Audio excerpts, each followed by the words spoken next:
What's up, y'all? It's your boy, Humonz Reviews. Listen,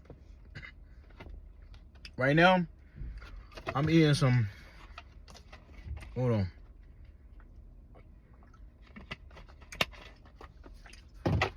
I'm eating some nanos. Oh, well, obviously, I ate majority of it already.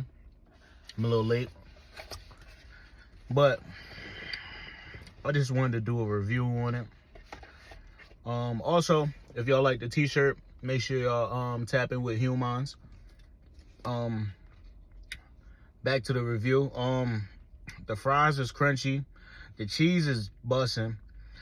The chicken is like, it's so tender, like nanos, man. Listen, man, y'all putting something in this chicken, man. But if I had to rate it, I'll say,